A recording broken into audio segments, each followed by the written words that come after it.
Эллины, благодаря древним авторам, вошли в историю Крыма и Северного Причерноморья как мирные мореплаватели, торговцы и путешественники. На Крымский полуостров эллины вступили не ранее 8 века до нашей эры.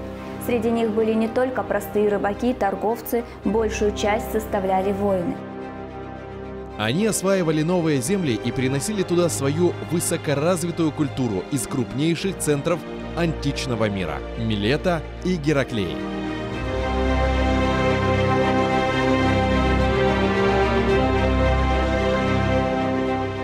Но что в действительности стояло за экспансией эллинов?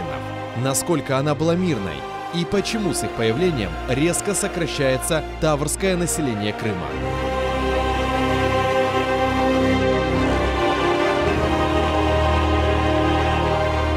Смотрите уже в эту субботу, 27 октября в 17:35 на телеканале АТР в новом цикле программы «Алтын-Девир. Этнические предки крымских татар». Часть 4. Эллины. Первая колонизация Крыма.